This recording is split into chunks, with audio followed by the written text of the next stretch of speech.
said Amerigo Vespucci named the north coast of South America Venezuela, Little Venice, because of the houses on stilts he found there. Probably these hamlets haven't changed much in 400 years, but other parts of the coast certainly have. This is Caracas, a metropolis of 2 million people.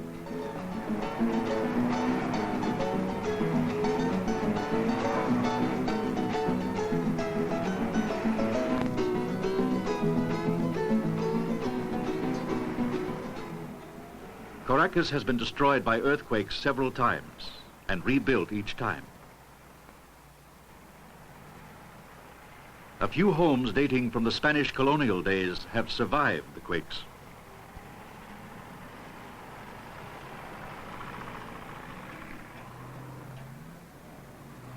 The first Europeans came to Venezuela seeking gold. They later found black gold, crude oil. They've been mining it ever since.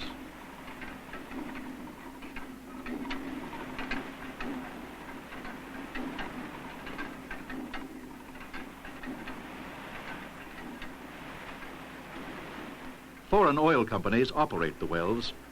They pay the state royalties on their production, about $100 million a month. Much of the money is spent on building and beautification, mainly in Caracas.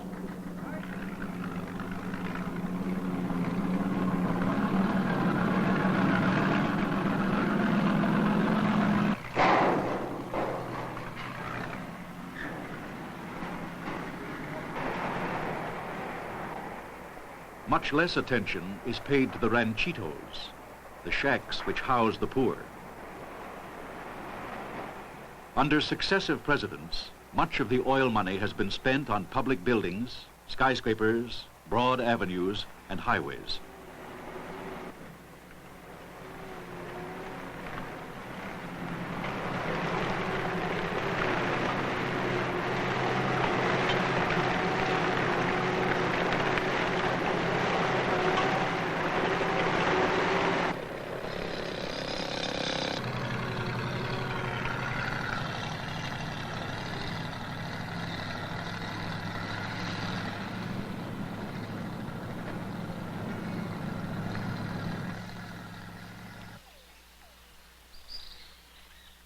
There are no highways or skyscrapers in the jungles of the upper Orinoco River.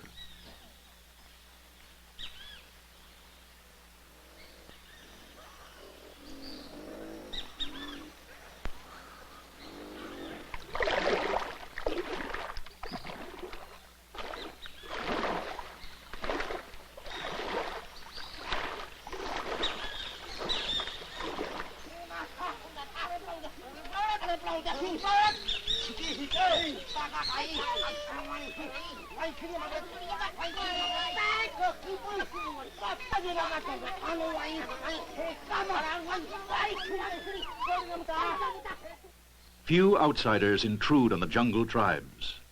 A few prospectors, traders, missionaries. None stay for long.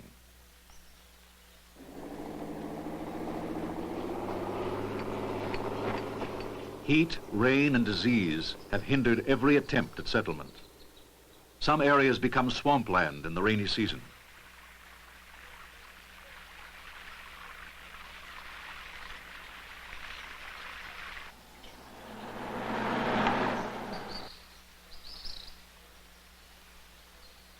The llanos, the tropical grasslands, are green and fruitful after the rains. But they support few people because most of the land is used for cattle ranching.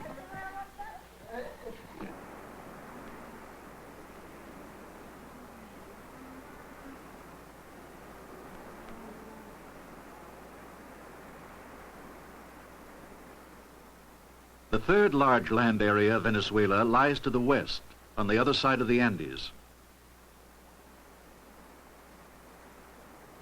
This is foothill country, sparsely inhabited by industrious but primitive farmers.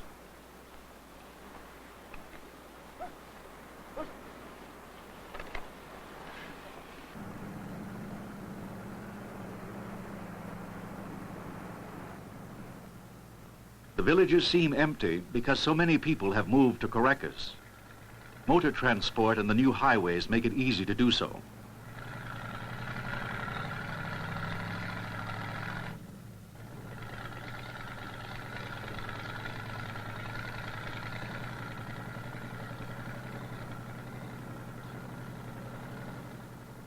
Few of the country people find a good life in the city. Most wind up in the ranchitos.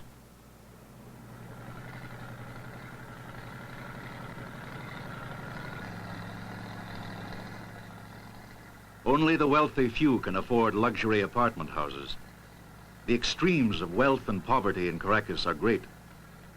Still, the city is a magnet for the country people. One reason is welfare. Part of the oil royalties support the welfare system, so no one need go hungry.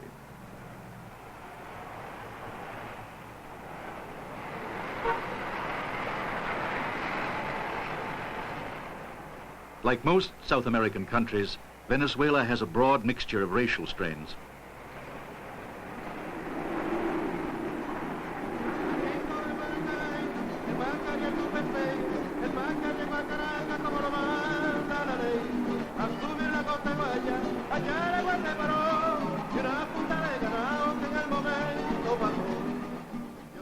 The stores in Caracas have a great range of goods for sale. Some are locally made, but a great many have to be imported and are very expensive. Staple foods are inexpensive, and plenty of fruits and vegetables are grown in the area around Caracas. Jobs are hard to come by in the capital. The streets abound with peddlers, salesmen of all kind, people catching lifts.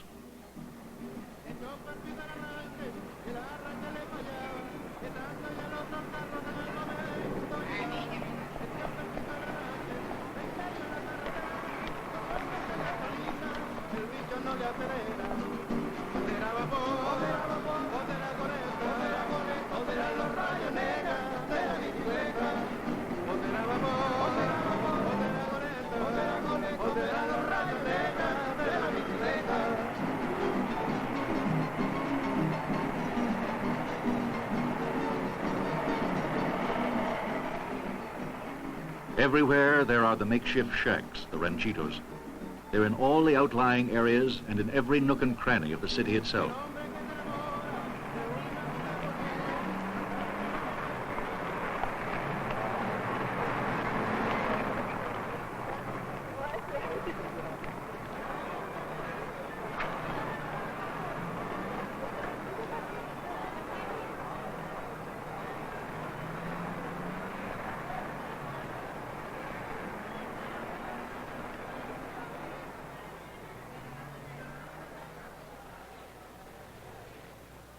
At the other extreme, wealth and luxury, a world sealed off from the ranchito dwellers.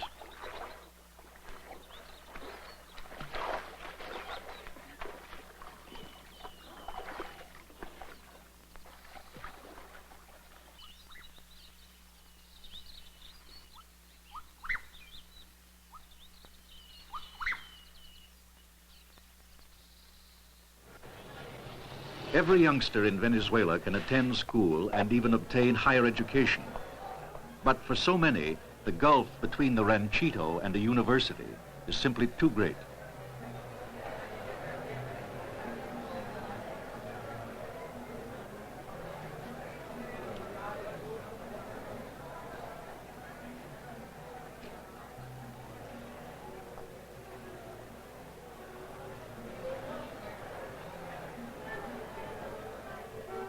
There's growing unrest in the universities. Many students are convinced that foreign investors, notably the oil companies, are taking more from Venezuela than they should. These students call for the nationalization of oil production. Also, they say that not enough Venezuelans hold top positions.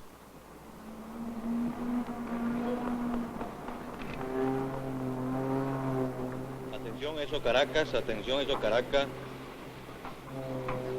Parece recibir instrucciones para zarpar. Other Venezuelans and foreign investors claim that outside capital was essential in developing the industry. The argument continues. So does production.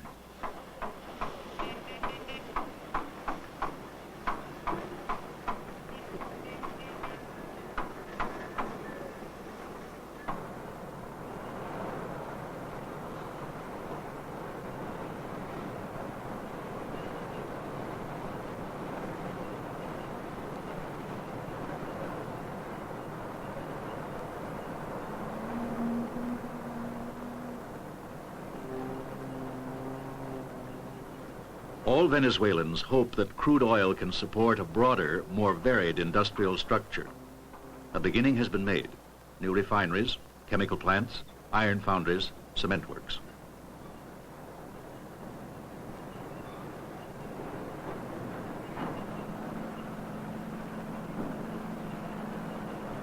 Large sums are being poured into a network of highways.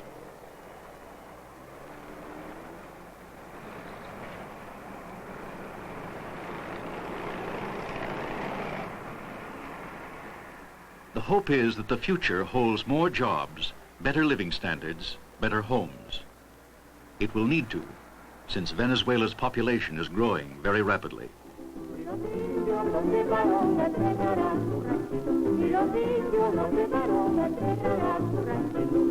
La la la